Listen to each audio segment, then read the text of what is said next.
বাবা পাহাড়ে উঠবো বাবা, বাবা প্লিজ থামাও না গাড়ি বাবা, বাবা পাহাড়ে উঠবো আমি। বলে 7 বছরের রাজা এমন চেঁচামেচি জুড়ল যে বাধ্য হয়ে গাড়ি থামাতে হলো।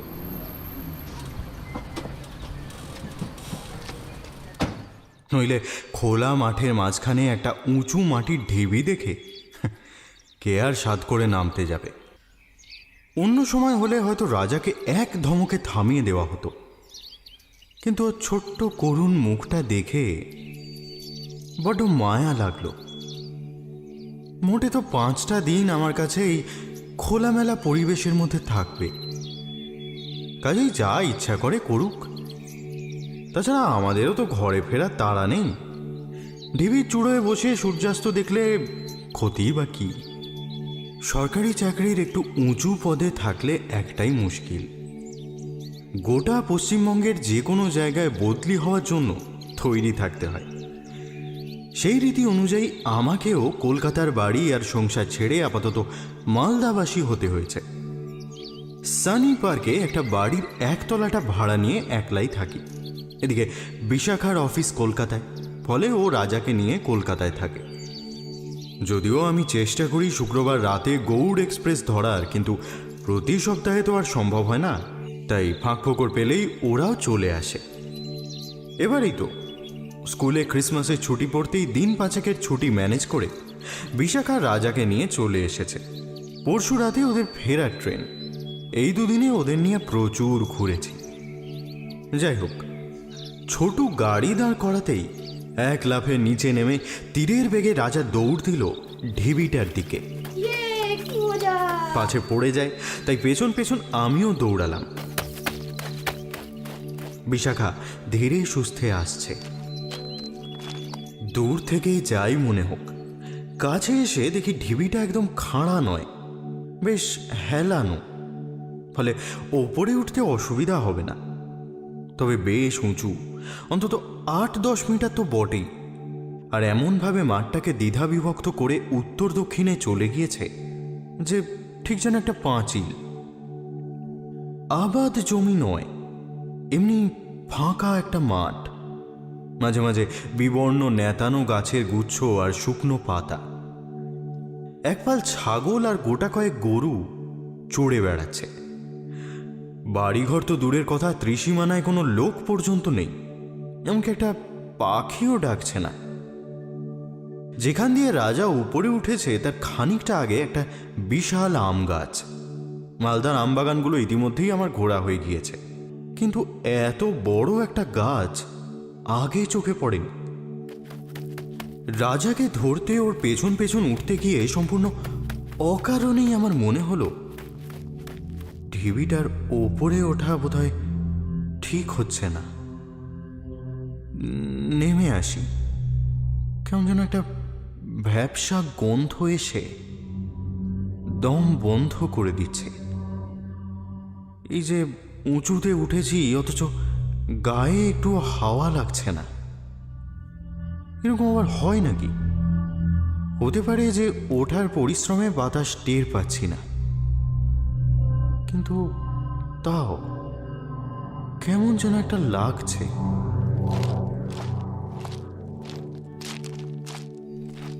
ওপরে উঠে সামনে তাকাতেই চোখ জুড়িয়ে গেল। ঢিবিটার অন্যদিকে একটা বিশাল সরোবর, তাতে অজস্র অপার পরিযায়ী পাখি ভাসছে। তারও পেছনে আবার আমের বাগান। সেই সব বৃক্ষচূড়ার আড়ালে সূর্য তখন অস্ত যাওয়ার প্রস্তুতি নিচ্ছিল। আমাকে ঘিরে চারপাশে সবুজ ঘাস।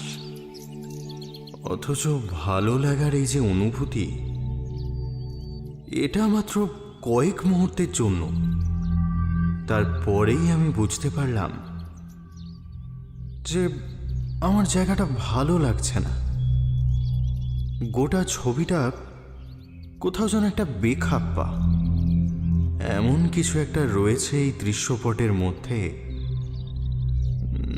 যার জন্য পরিবেশটা অন্যরকম ঠেকছে, অস্বস্তি হচ্ছে।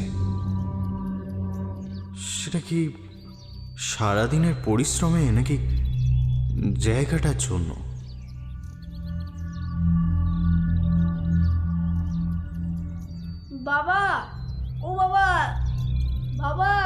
এসো, দেখো একটা জিনিস পেয়েছি। একটু দূর থেকে রাজা হাতে কি একটা তুলে ডাকলো।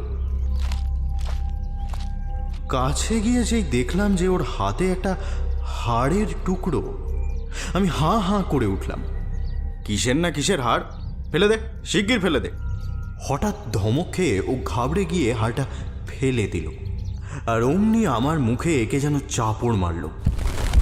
চমকে উঠে দেখি একটা পাখি এত সামনে দিয়ে উড়ে গেল যে মুখে তার ডানা ঝাপট এসে লেগেছে। হয়তো কাকতালীয়, কিন্তু আমার গা ছমছম করে উঠল। পা দিয়ে ঠেলে হাঁটা ঢিবি থেকে নিচে গড়িয়ে দিতে যাব, চোখ আটকে গেল তার উপরে। ভারী আশ্চর্য তো। নিচু হয়ে হাঁটা তুলে চোখের সামনে এনে ভালো করে দেখলাম, খুদে খুদে লাল অক্ষরে কি যেন খোদাই করা আছে উপরে। হরফটা চিনতে না পারলেও একটা কিছু যে লেখা রয়েছে সেটা বুঝতে পারলাম। কি লেখা? হাড়ের ওপরেই বা কে লিখলো, আর কেনই বা লিখলো? কিসের হাড় এটা? কোনো জন্তু জানোয়ারের? জন্তুর হাড় কি এরকম হয় নাকি? এই সময় নিচ থেকে চিৎকার, শিগগির ওখান থেকে নেমে এসো। চমকে তাকিয়ে দেখি বিশাখা মরিয়াভাবে হাতছানি দিয়ে ডাকছে, আর ওর পাশে একটা বুড়ো। কে বুড়োটা? হাত নেড়ে নেড়ে যেন নেমে যেতে বলছে। বিশাখা আবার চেঁচিয়ে উঠল, আরে জুতো পরে ওখানে উঠতে বারণ করছেন উনি, শিগগির নেমে এসো। আমি চট করে হাড়টা পকেটে পুড়ে বিনা বাক্য ব্যয়ে রাজার হাত ধরে হিড় হিড় করে টেনে নামতে লাগলাম। হাড়টা পরে ভালো করে দেখতে হবে। রাজা চেঁচিয়ে উঠল, না না, আমি নিচে যাবো না, না যাবো না, আমি নিচে, না আমি যাবো না। আমি ওকে সামলানোর জন্য বললাম, তাড়াতাড়ি চল, মাম্মাম জানতে পারলে হাড়টা ফেলে দিতে বলবে। কিছু বলিস না আবার। না না, বলবো না। রাজার চোখ জল জল করে উঠল। আচ্ছা বাবা, ওটা আদিম মানুষের হাড় না? হ্যাঁ, তুই খুঁজে বের না করলে কেউ জানতেই পারতো না। মাম্মামকে আবার বলিস না। না না, ওসব কেউ বলে বাবা মামকে? একগাল হেসে রাজা ঘাড় নাড়ল। নিচে এসে আমি থমকে গেলাম। আম গাছের নিচে বুড়োটা যেখানে দাঁড়িয়ে রয়েছে, তার পেছনে ওই ঝুপড়ি ঘরটা কোথা থেকে এলো? যখন ওপরে উঠছিলাম তখন তো বটেই, এমনকি বিশাখা যখন নেমে আসতে বলল তখনও তো চোখে পড়েনি। চোখের পলকে একটা ঝুপড়ি হঠাৎ গজিয়ে উঠল কি করে? নাকি ওটা গোড়া থেকেই ছিল, আমি খেয়াল করিনি। দুম করে ওপরে যাবার কি ছিল? সন্ধে নেমে আসছে, এরকম একটা অজানা জায়গায় না গেলেই নয়। আমি আমতা আমতা করে বলতে গেলাম যে রাজা দৌড়ালো বলেই না। তুমিও কি রাজার বয়সী? ও দৌড়ে উঠে গেল আর তুমি নামিয়ে আনতে পারোনি? কিন্তু কথা শেষ করতে না দিয়ে ও ঝাঁঝিয়ে উঠল, শিগগির চলো এখান থেকে, আমার জায়গাটা একদম ভালো লাগছে না। ইতিমধ্যে কখন যে রাজা জুতো খুলে ফেলেছে খেয়ালই করিনি। আমাদের কথা চলছে, এই ফাঁকে হঠাৎই আমার হাত ছাড়িয়ে আবার দৌড় দিল ঢিবির মাথায়। রাজা, তুমি খবরদার ওইদিকে যাবে না, রাজা বলে বিশাখা চেঁচিয়ে উঠলেও খেয়ে কার কথা শোনে। ফলে জুতো ফেলে রেখে আমিও ছুটলাম ওপরে এবং রাজার হাতের নড়া ধরে হিড় হিড় করে টেনে নিচে নামাতে লাগলাম। আর তখনই পায়ে খোঁচাটা লাগলো। আহ! আর্তনাদ করে বসে পড়েই দেখি সামনে মাটিতে একটা বাঁকানো লোহার মতো কিছু গোঁজা রয়েছে। ওটাতেই আচমকা পা লেগে কেটে গিয়েছে। ফোঁটা নয়, রক্তের ধারা বেরিয়ে আসতে লাগলো। আমাকে ওভাবে বসে পড়তে দেখে উদ্বিগ্ন হয়ে বিশাখা জিজ্ঞেস করলো, কি হয়েছে? ইশারায় কিছু হয়নি বলে ক্ষতস্থানে রুমাল চেপে আছি, আর সেই ফাঁকে রাজা চেঁচিয়ে ওর মায়ের কাছে চুকলিটা কাটলো। ওর বিশ্বাসঘাতকতা দেখে আমি ব্যথিত চোখে একবার ওর দিকে তাকালাম, তারপর কোনো রকমে খুঁড়িয়ে খুঁড়িয়ে নামতে লাগলাম। নিচে নেমে দেখি বুড়োটা হাওয়া হয়ে গিয়েছে, আর তার বদলে ঝুপড়ির সামনে একটা মেয়ে। বুড়োটার সঙ্গে মুখের এমন মিল যে বোঝাই যাচ্ছে ওই বুড়োরই মেয়ে। কিন্তু পরের মুহূর্তেই আমি বুঝতে পারলাম মুখের মিল নয়, বরং ওই বুড়োটা নিজেই কোনো বিচিত্র উপায়ে কম বয়সী মেয়ে সেজে সামনে এসে দাঁড়িয়েছে। এটা কি করে সম্ভব আমি জানি না, কিন্তু আমার গায়ে কাঁটা দিচ্ছিল। মেয়েটার গায়ের রং ময়লা হলেও চোখ দুটো সাংঘাতিক রকমের উজ্জ্বল। তাকালে মনে হয় শুধু যে ভেতর অবধি দেখে ফেলছে তাই নয়, সেই সঙ্গে একদম পুড়িয়ে ছারখার করে দিচ্ছে। আমাদের দেখে রাগত গলায় বলল, ওপরে কেন উঠেছিলেন জানেন না? এটা রাজার মায়ের ঢিবি। আমি কোনো রকমে বলতে গেলাম, আমরা জানতাম না, ভুল হয়ে গিয়েছে, চলে। কিন্তু তার আগেই বিশাখার দিকে আঙুল তুলে একটা অদ্ভুত হিস হিস স্বরে বলল, ওইটুকু রক্তে কি হবে? রাজার মায়ের খিদে কি অত সহজে মেটে? বিশাখা কোনো কথা না বলে রাজাকে ধরে হাঁটা দিল গাড়ির দিকে, আর খোঁড়াতে খোঁড়াতে আমি হাঁটছি। আর কেবলই মনে হচ্ছে একবার পেছন ফিরে দেখি মেয়েটা কি করছে। দেখি না একবার, কিন্তু একই সঙ্গে মনের গভীরে কেউ যেন বলতে লাগলো, ঢের হয়েছে, আর বোকামি করো না, চলে যাও চলে যাও এই জায়গা ছেড়ে। গাড়িতে ওঠার মুখে অন্তরের বাণীকে উপেক্ষা করে আমি পেছনে ফিরে তাকালাম, আর দেখলাম মেয়েটা তাকিয়ে রয়েছে আমার দিকেই। ওর থেকে আমার কিছু না হোক 50-60 মিটার দূরত্ব, অথচ তাও ওর মুখে একটা অদ্ভুত হাসি আমি দেখতে পেলাম। এমনকি ওর দুই চোখে যে গনগন করছে রাগ, এত দূর থেকেও সেটা স্পষ্ট দেখতে পেলাম।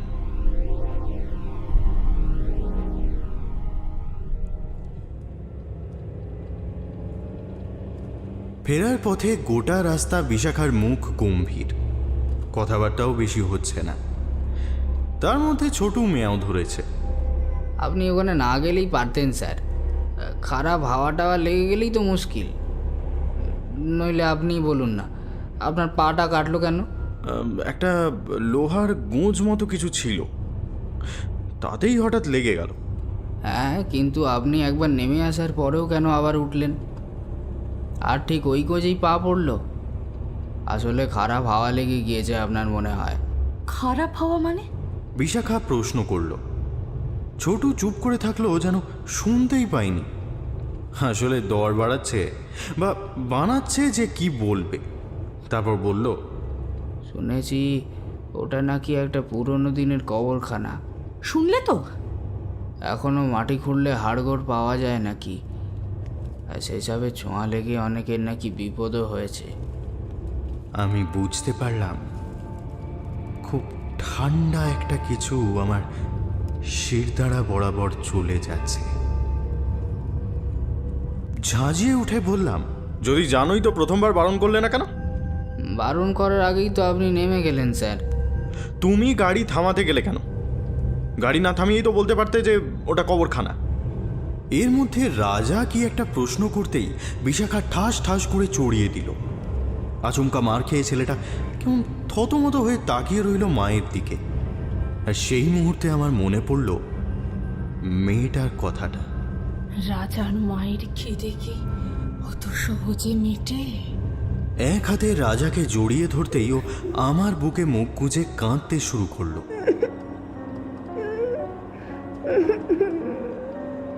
অন্য হাতে আমি পায়ে রুমাল চেপে আছি। রক্তটা কিছুতেই বন্ধ হচ্ছে না। তারপর ডাক্তারখানায় গিয়ে ছোট্ট সেলাই, ব্যান্ডেজ আর টিটেনাসের পালা মিটিয়ে যখন বাড়ি ফিরলাম তখন রাত 9টা। আর ঠিক 15 মিনিট পরেই রাজা বলল যে ওর নাকি খুব শীত করছে, এবং কিছু বোঝার আগেই থার্মোমিটার দেখিয়ে দিল টেম্পারেচার 102। আমার তো হাঁটার ক্ষমতা নেই, কাজেই আবার ছোটুকে ফোন। ওর সঙ্গে রাজাকে ডাক্তারের কাছে নিয়ে গেল বিশাখা। ফিরে এসে ওষুধ খাইয়ে রাজার মাথায় জলপট্টি দিতে থাকলো এবং মুখ দিয়ে বেরিয়ে আসতে লাগলো লাফা। আমি মাথা গুঁজে রেখেছি বালিশে, কথা বলার মুখ নেই।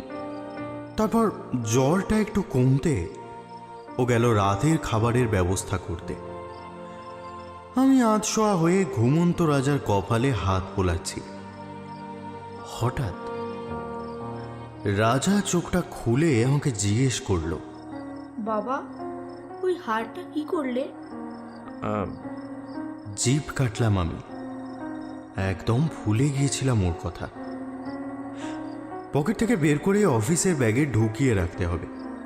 এই পা নিয়ে তো আর কাল মিউজিয়াম যাওয়া যাবে না। পরে সময় করে মিউজিয়ামের কিউরেটর সাধন বাবুকে দেখাতে হবে। রাজাকে বললাম, আমার কাছে আছে, মাম্মামকে কিছু বলনি তো? রাজা জড়ানো গলায় বলল, বাবা ওটা কি মানুষের হার ছিল? ওই মাসিটা আমায় বারবার হারটা ফেরত চাইছে। আমার সর্বশরীরে কাঁটা দিয়ে উঠল। কোনো রকমে জিজ্ঞেস করলাম, কোন মাসির কথা বলছো? ওই যে মাসিটা, সেই মাসিটা আমাদের যে বকছিল, বলো না বাবা ওটা কি মানুষের হার? জানি না বাবা, আমার গলা থেকে স্বর বেরোতে চাইছে না। মাসিটা বলেছে যে ওটা নাকি মানুষের হার ছিল। খুব বকছে আমাকে, বলছে আমার হার ফেরত দে, নইলে তোর হার নিয়ে নেব। ওটা ফেরত দিয়ে দাও বাবা, ওটা ফেরত দিয়ে দাও। শুধু কাঁটা দেওয়া নয়, আমার বুক ঠেলে তখন কান্না আসছিল। কেন উঠতে গেলাম ওই ঢিবিতে? কি করবো এবারে? কে ওই মেয়েটা? কোন তৃপ্তি নিয়ে আবির্ভূত হচ্ছে রাজার সামনে? দিব্যি তো খেলছিল, হঠাৎ এরকম জ্বর এলো কেন? মেয়েটা কেন বলল যে রাজার মায়ের খিদে সহজে মেটে না? খিদে মেটে না বলে তো আসলে অন্য একটা ইঙ্গিত দেওয়া হয়। ও কি সেরকম কিছু বলতে চেয়েছে? আমি আর ভাবতে পারছি না। রাজার হাতটা টেনে নিজের গালে রেখে বললাম, তুমি মাসিকে বলো যে বাবা বুঝতে পারেনি, তাই ভুল করে নিয়ে এসেছে, আবার ফেরত দিয়ে আসবে। আর শোনো, মাকে যেন কিছু বলো না, মা ভয় পাবে। রাজা, রাজা! কিন্তু সে আবার নেতিয়ে পড়েছে, আর সেই সঙ্গে আমার পায়ের ব্যথাটাও বেড়েছে। সারা রাত বিশাখা ঘুমালো না, স্থির হয়ে বসে রইল রাজার মাথার কাছে। বুঝতে পারছি নিঃশব্দে কাঁদছে। একবার শুধু আমাকে বলল, কি দরকার ছিল বলো তো ওইসব জায়গায় যাওয়ার? আর মেয়েটাই বা কে? মাগো, মা, মাগো। রাজা অস্ফুটে ডাকল। ডাকের ভঙ্গিটা এমন যে শুনলেই ভয় করে। আর মাম্মাম ছেড়ে হঠাৎ মাগো কেন? ডাকটা কে শেখালো ওকে? বিশাখা ঝুঁকে পড়ল ওর উপরে। কি বলছো সোনা? আমি কাঁটা হয়ে রয়েছি, এক্ষুনি হয়তো হাড়ের কথা বলে বসবে, কিন্তু তার বদলে যেটা বলল তাতে আমাদের দুজনেই একসঙ্গে কেঁপে উঠে পরস্পরের দিকে তাকালাম। মাগো, তোমার খুব খিদে পেয়েছে না?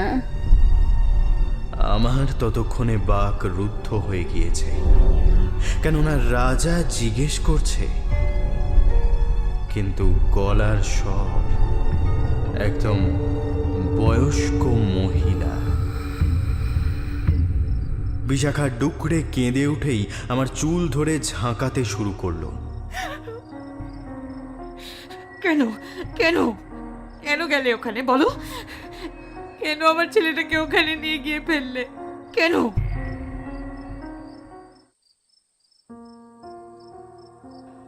সারা রাত বিশাখা ঠায় বসে রইল ওর মাথার কাছে। ব্যথা কমানোর জন্য আমাকে কড়া ওষুধ দিয়েছে, ফলে মাথাটা খুবই ঝিমঝিম করছে। কিন্তু চোখ বন্ধ করে রাখলেও ঘুম আসছে না। আর যদিও বা তন্দ্রা মতো আসছে, অমনি চোখের পাতায় দুটো রাগী গনগনে চোখ ভেসে উঠছে।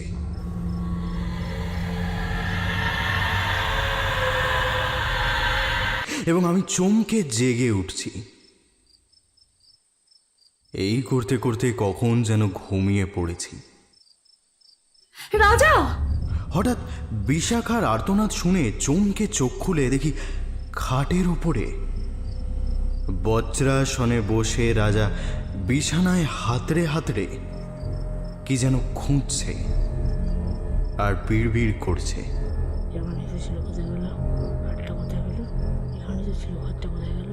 বিশাখা রাজাকে ধরে ঝাঁকুনি দিতে দিতে বলছে, কি হয়েছে সোনা? কি হয়েছে তোর? কি হয়েছে?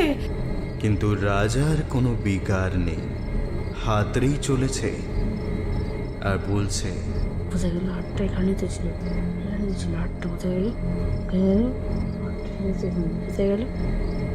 তারপর আবার ধূপ করে শুয়ে পড়ল। আমি উঠে জল খেলাম।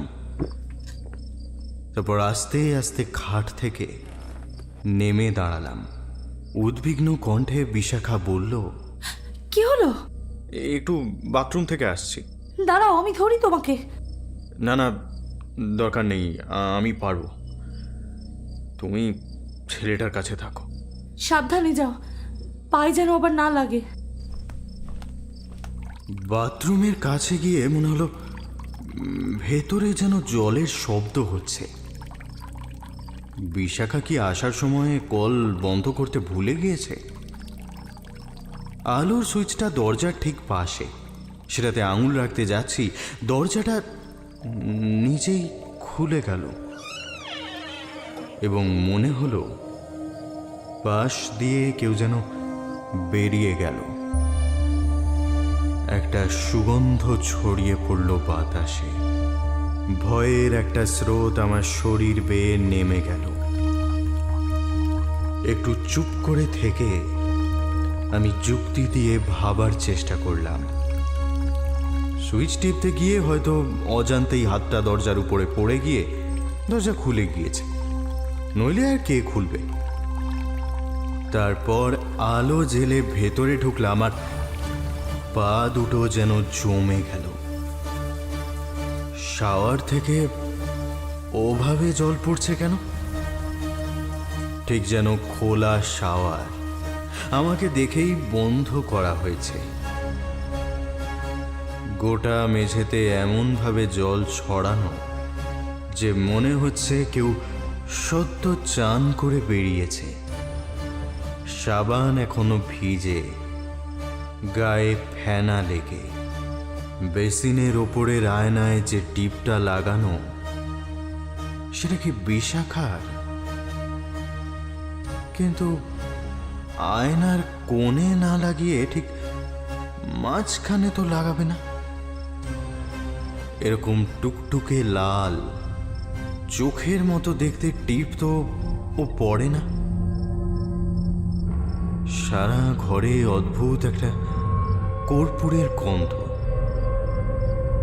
শুধু কর্পূর নয়, তার সঙ্গে আরো অনেক কিছু মিশে আছে।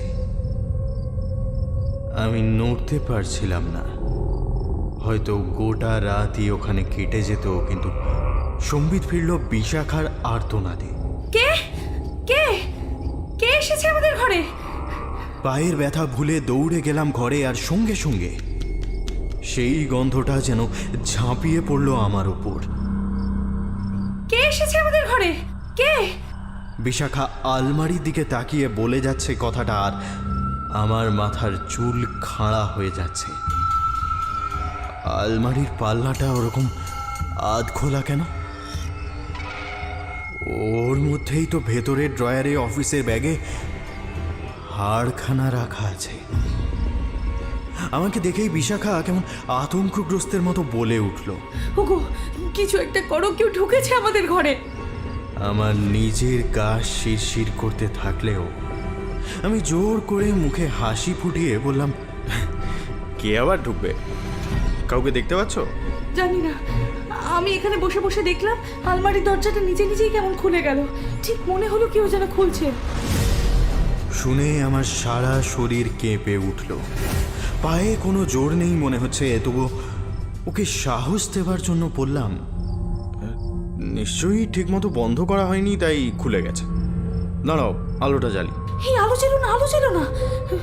আলো জ্বাললেই ওকে দেখতে পাই যদি।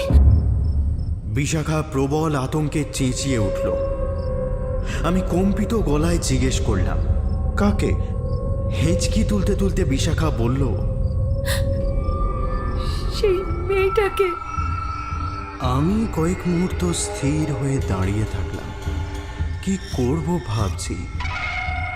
তারপর মনে হলো, যত ভয় তো অন্ধকারে, আলোতে তো আর কোনো ভয় নেই। সুইচ টেপার সঙ্গে সঙ্গে ঘরের মধ্যে যেন সূর্য ঝলসে উঠে তার ঝলকানিতে আমার চোখ অন্ধ করে দিল। প্রচণ্ড উত্তাপে গা যেন পুড়ে যাচ্ছে। চোখ বন্ধ হওয়ার আগে এক ঝলক দেখলাম সেই মেয়েটাকে আলমারির সামনে থেকে সরে এসে দরজার দিকে যাচ্ছে। তার আঁচলের ঝাপটা হাতে লাগতেই সেখানটা যেন পুড়ে গেল।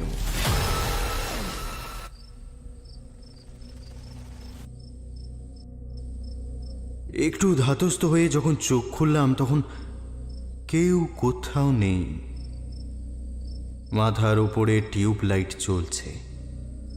আলমারির দরজাটা এখনো খোলা, আর রাজা আবার উঠে বসেছে বিছানায়। চোখ বন্ধ, কিন্তু হা হা করে হাসছে। ওর গলা দিয়ে একটা বুড়োটে খ্যানখ্যানে হাসি বেরিয়ে আসছে। আমাদের মাথার চুল খাড়া হয়ে গেল।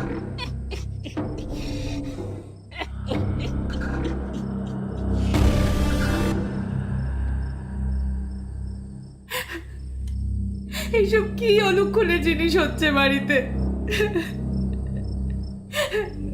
তুমি ছোটকে বলে ব্যবস্থা করো, আমি কালকেই জহুরা মায়ের কাছে পুজো দেব। জহুরা কালীর কাছে পুজো দিতে চাইছে দিক, কিন্তু আমি বুঝতে পারছি তার আগে অন্য একটা কাজ করতে হবে আমায়।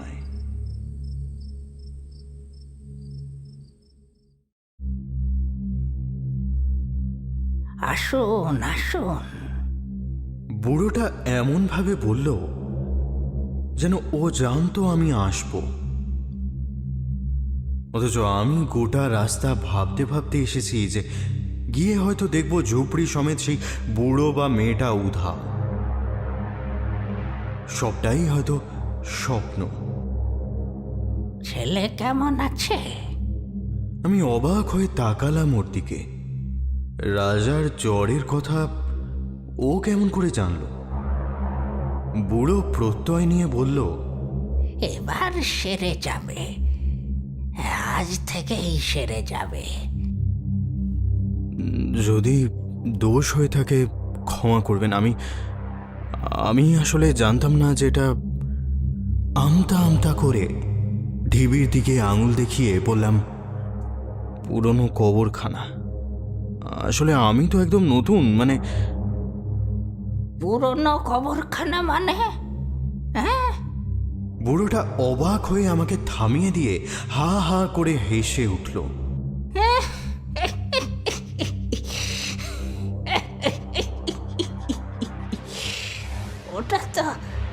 ওটা তো রাজার মায়ের ডিবি। আমি চুপ করে তাকিয়ে রইলাম ওর দিকে। নৈরাত্তা, বুঝলেন? নৈরাত্তা মানে বোঝেন? যার আত্মা নেই, জগৎ কারণ, নিঃস্বভাব, স্বভাব শুদ্ধ, অনাদি, অনন্ত শূন্য। আমি নই, আমার মুখ দিয়ে যেন অন্য কেউ বলল। নইলে আমি কি আর এসব জানি? কাল রাতে হাতের যেখানটা জ্বালা করে উঠছিল সেখানকার চামড়া পুড়ে কুঁচকে রয়েছে, যদিও কোনো ফোসকা পড়েনি।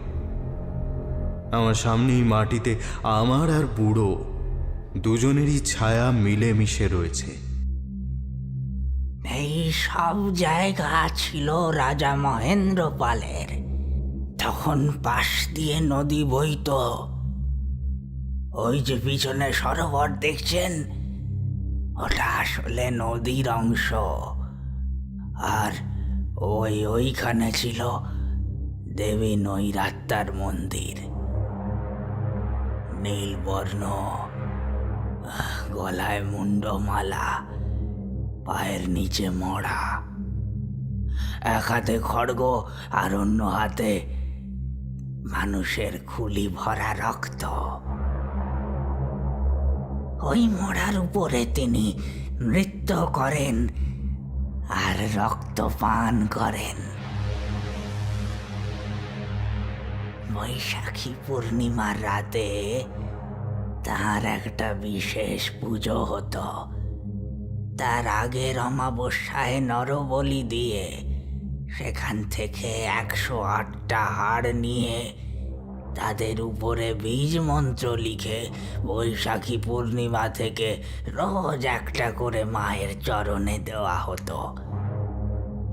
ওই 108টা হাড়ের মধ্যে মায়ের আশীর্বাদে কোনো একটা হাড় হঠাৎই জেগে উঠত।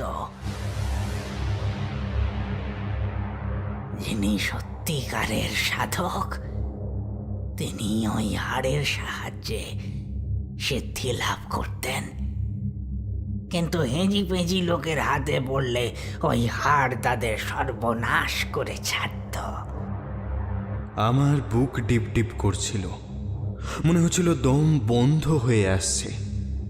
তবুও বললাম, যে হাড় সিদ্ধি লাভ করায় সেই আবার ক্ষতি করে? 60 পাওয়ারের আলোর জন্যে যদি তুমি 600 ভোল্ট কারেন্ট দাও, আলোটা কি হবে? কেটে যাবে না? হ্যাঁ, আমি মাথা নাড়ালাম।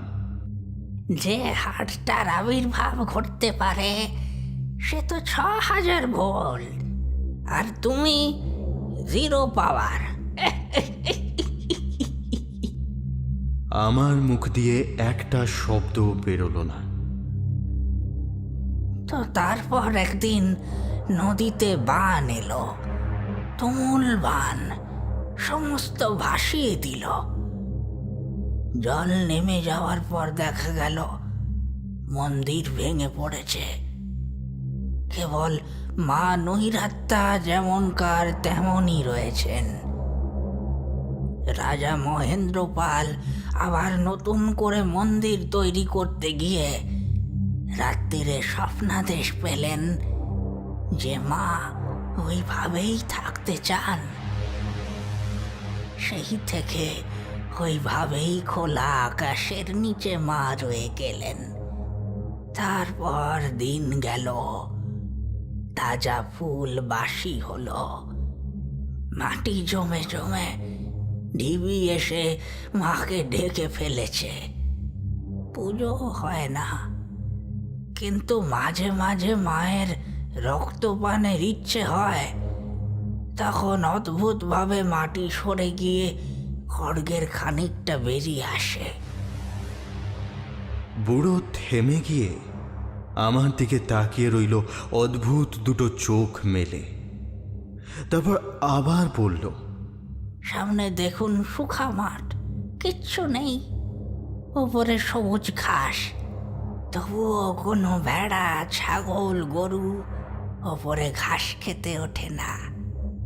নিচে দেখবেন ছাতারের মেলা, কিন্তু ওপরে একটিও পাখি বসবে না। বলা তো যায় না, হঠাৎ যদি মায়ের রক্ত পিপাসা জেগে ওঠে, তারাও বোঝে সব। বলার ভঙ্গিটা এত সুন্দর যে মন্ত্রমুগ্ধ হয়ে বসে আছি। বিশ্বাস আর অবিশ্বাস দুপাশ থেকে দুজনেই তখন আমায় ধরে টানাটানি করছে। তারপর বুড়ো ঝুপড়ি দেখিয়ে আমাকে বলল, আপনার জন্য অজিনিস নয়, যান ফিরিয়ে দিয়ে আসুন। কাঁচুমাচু মুখে সেলফোন দেখিয়ে বললাম, একটা ছবি তুলবো? তুলুন, তবে ভেতরে গিয়ে কিন্তু কোনো ছবি তুলবেন না। ব্যাগ থেকে হারটা বের করে আস্তে আস্তে ঝুপড়ির সামনে গিয়ে চটি খুলে দাঁড়ালাম। ভেতরে ঢুকতে রীতিমতো ভয় করছে। কি দেখব কে জানে। ঘাড় ঘুরিয়ে আবার পেছনে তাকালাম। বুড়ো ভেতরে ঢুকে যাওয়ার জন্য ইশারা করল। চটি খুলে মাথা নিচু করে ভেতরে ঢুকলাম। খোলা জায়গায় দিনের আলো থেকে হঠাৎ করে ভেতরে ঢোকার জন্যই প্রথমটায় কিচ্ছু দেখতে পেলাম না। তবুও বুঝতে পারছি সামনে একটা বেদির ওপরে কোনো মূর্তি বসানো রয়েছে। সামনে হাড়খানা রেখে নিচু হয়ে প্রণাম করলাম। মনে মনে বললাম, তোমার জিনিস নিয়ে ভুল করেছিলাম, ক্ষমা করো, ক্ষমা করো আমায়। আমার একমাত্র সন্তানকে ক্ষমা করো। প্রণাম করে মাথাটা তুললাম আর চোখ সয়ে গিয়ে সামনের দৃশ্য দেখে একটা বিকট আর্তনাদ বেরিয়ে এলো আমার মুখ থেকে। এটা কি দেখছি আমি? মাটির বেদিতে একটা মালা, ধপধপে সাদা খুলির মালা, এত ছোট যে বোঝা যায় বাচ্চাদের মাথার খুলি, আর তাদের কেন্দ্রে প্রায় ফুট 3 উঁচু মা কালীর মুখ। গোটা শরীর নয়, কেবল মুখটুকু। বসে থাকা অবস্থাতেই ছিটকে বেরোলাম ঘর থেকে। বাইরে ঝকঝক করছে দিনের আলো, আমের ডালে হাওয়ার দোলা। দূরে দাঁড়িয়ে মিঠু, মানে যে ড্রাইভারকে নিয়ে আমি এসেছি, সেলফি তুলছে। কিন্তু আশেপাশে কোথাও বুড়োটাকে চোখে পড়ল না। ছিল হয়তো, কিন্তু আমার তখন কোনো দিকে তাকানোর অবস্থা নেই। পড়ি কি মরি করে ছুটে মিঠুকে বললাম, শিগগির চলো, শিগগির বাড়ি চলো। তারপরেই ফোন করলাম বিশাখাকে। ও কোথায়? রাজাকে নিয়ে জহুরা মায়ের কাছে পুজো দিতে বেরিয়েছে সকালে, কিন্তু পৌঁছেছে কি? ফোন বেজেই যাচ্ছে, ও ধরছে না। আর আমার দম বন্ধ হয়ে আসছে। দুশ্চিন্তার চোটে মাথাতেই এলো না যে হয়তো মন্দিরের ভেতরে রয়েছে বলে মোবাইলটা সাইলেন্ট রয়েছে। খুবই স্বাভাবিক ঘটনা, কিন্তু আমার তখন পাগলের মতো অবস্থা। ছোটুকে ফোন লাগালাম, ওই তো নিয়ে গিয়েছে ওদের। কিন্তু এই সময়ে ওর মোবাইল পরিষেবাও সীমার বাইরে। শরীর খারাপ লাগছে স্যার? উদ্বিগ্ন স্বরে মিঠু জিজ্ঞেস করল। না, ঠিক আছে, তুমি যত তাড়াতাড়ি পারো বাড়ি নিয়ে চলো। আমি অবসন্নের মতো পড়ে রইলাম সিটে, আর সেই ভয়ঙ্কর দৃশ্যটা মাথায় বারবার ফিরে আসতে লাগলো।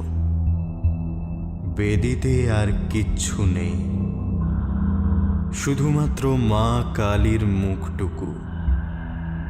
জিভটা খাঁড়া হয়ে বেরিয়ে রয়েছে মাটির সমান্তরাল হয়ে। সামনে পোঁতা দুটো ত্রিশূলের ওপরে ভর দিয়ে রয়েছে সেই জিভ, আর থেকে থেকে ঝরে পড়ছে ফোঁটা ফোঁটা রক্ত। গলা ঘিরেও জমে রয়েছে টাটকা রক্ত, যেন এক্ষুনি মাথাটা কাটা হয়েছে। আর মাথাটা কিন্তু মাটির নয়, স্পষ্ট রক্ত মাংসের, এবং যার মাথা, তাকে নিয়ে আমি 10 বছর ধরে ঘর করছি।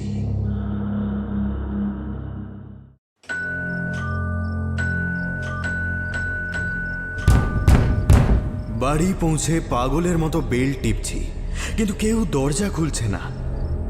অনন্তকাল পরে বিশাখা দরজা খুলতেই ওকে জড়িয়ে ধরে কান্নায় ভেঙে পড়লাম। আমার মাথায় স্নিগ্ধ হাত বুলিয়ে দিতে দিতে ও বলল, সব ঠিক হয়ে যাবে, সব ঠিক হয়ে যাবে। রাজার আর জ্বর নেই, ফেরার পথে ডাক্তার দেখিয়ে এসেছি। উনি বললেন আর কিচ্ছু চিন্তা করার নেই, আজ আর কাল সারাদিন রেস্ট নিলেই হবে। আর আমাদের ট্রেন তো রাত্রে। এই তোমার পায়ের ব্যথার কি অবস্থা? ও বলে যাচ্ছে আর আমি উদ্ভ্রান্তের মতো ওর মাথায়, গলায়, মুখে হাত বোলাচ্ছি। বিশাখাই তো? কোনটা সত্যি, যে আমার দু বাহুর মধ্যে দাঁড়িয়ে রয়েছে, নাকি বেদির ওপরে যাকে দেখে এসেছি? সেই সময় ছোট্ট পায়ে ধূপ ধূপ শব্দ করে রাজা এসে আমাকে জড়িয়ে ধরল।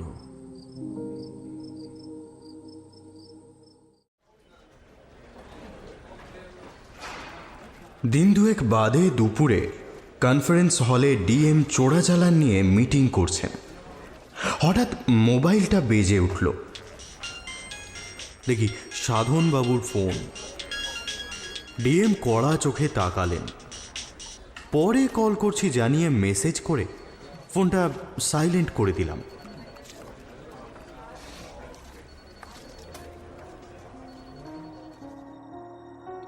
বিশাখারা যে রাত্রিরে চলে গেল, তার পরদিনই সাধনবাবুর সঙ্গে দেখা করে হাড়ের ছবিটা দেখিয়েছিলাম। উনি অনেকক্ষণ ধরে দেখে বলেছিলেন যে এ তো সিদ্ধ মাতৃকা হরফে লেখা বীজ মন্ত্র। এই হরফটা পাল যুগে ব্যবহার করা হতো। আপনি পেলেন কোথায়? নিজেদের ব্যক্তিগত অভিজ্ঞতাটুকু বাদ দিয়ে বাকি সবই বললাম। শুনতে শুনতে উত্তেজিত হয়ে সাধনবাবু ঘুষি মেরেছিলেন টেবিলে। ওটাকে তো স্থানীয় লোকজন রাজার মায়ের ঢিবি বলে। আমার বহুদিনের সন্দেহ, খনন চালাতে পারলে ওর নিচ থেকে কিছু না কিছু বেরোবেই। গোটা মালদা জেলাটাই তো প্রত্নতত্ত্বের আখর, কিন্তু কাকে বলবো? আর্কিওলজিক্যাল সার্ভেকে অনেকবার চিঠি দিয়েছি, কিন্তু আমি ইতস্তত করে বলেছিলাম, ওই বুড়ো বলেছিল যে ওর নিচে নাকি নৈরাত্তা দেবীর মন্দির চাপা পড়ে আছে। নৈরাত্তা? Are you sure? আরে নৈরাত্তার মূর্তি তো খুব রেয়ার, বৌদ্ধতন্ত্রের দেবী। পাল যুগে তো বৌদ্ধতন্ত্রের রমরমা, কাজেই নৈরাত্তার মূর্তি থাকাটা খুবই স্বাভাবিক। কিন্তু ওই বুড়োটা জানলো কোত্থেকে যে নিজে কি আছে না আছে? স্মাগলিং ফাগলিং করে নাকি? এইবারে কিন্তু আমার বেশ খটকা লাগলো। সত্যিই তো, বুড়ো অত কিছু জানবে কি করে? আমরা হয়তো বৃথাই ভয় পেয়েছিলাম। একটা বাচ্চা জ্বর আসবে এবং জ্বরের ঘোরে ও ভুল দেখবে, এটা খুবই স্বাভাবিক। আর আমারও তো একে ঘুম হয়নি, তাই কড়া ওষুধ এবং সেই সঙ্গে রাজাকে নিয়ে টেনশন। কাজেই মনের অবচেতন থেকে কোন ভাবনা বেরিয়ে এসে কোন চেহারা ধরেছিল কে বলতে পারে। অনেকেই মনে করেন হয়তোবা নৈরাত্তার রূপ থেকেই পরবর্তীকালে মা কালীর ধারণা এসেছে। তবে প্যান্ডেল ট্যান্ডেলে যে রূপ দেখেন সেটা নয়, কিন্তু বরং কালীর ভয়ঙ্করী রূপ। এক হিসেবে তো ঠিকই, নৈরাত্তার মতো কালীও তো মহাশূন্যেরই প্রতীক। কোনো রূপ নেই বলে গায়ের রং কালো।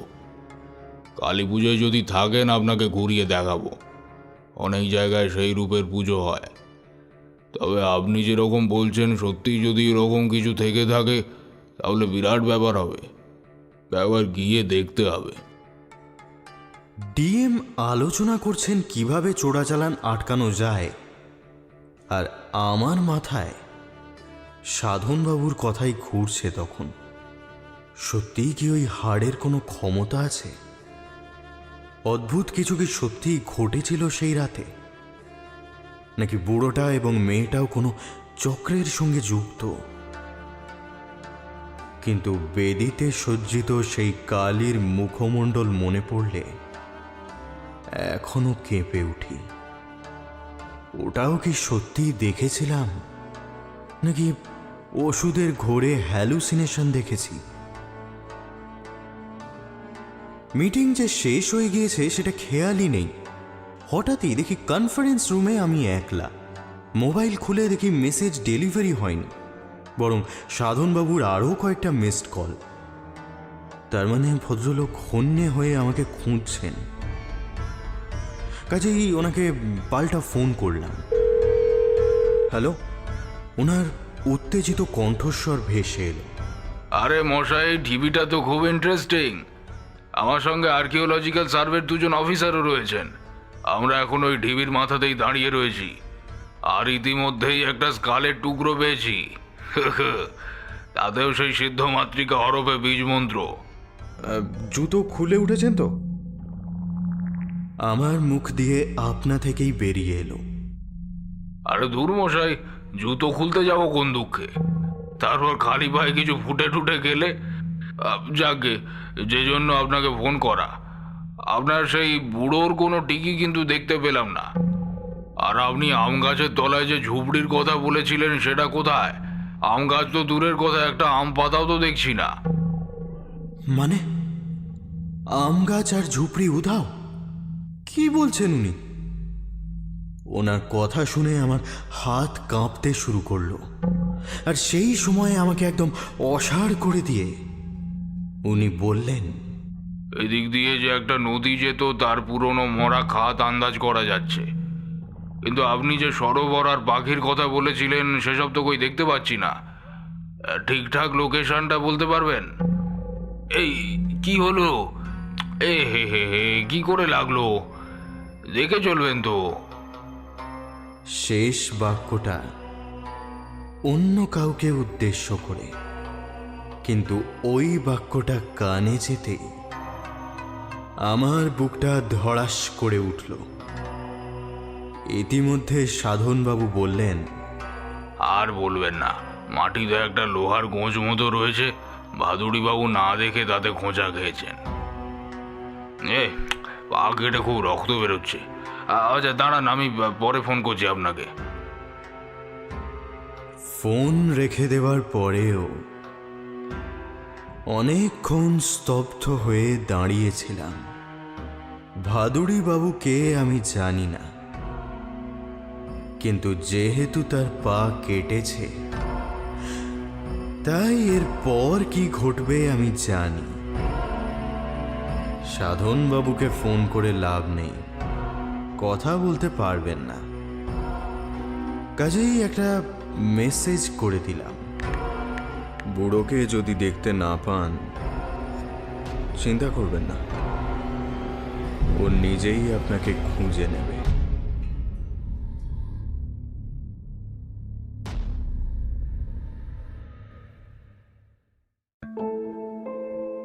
এতক্ষণ ধরে আপনারা শুনলেন সৌমিত্র বিশ্বাসের গল্প হাড়।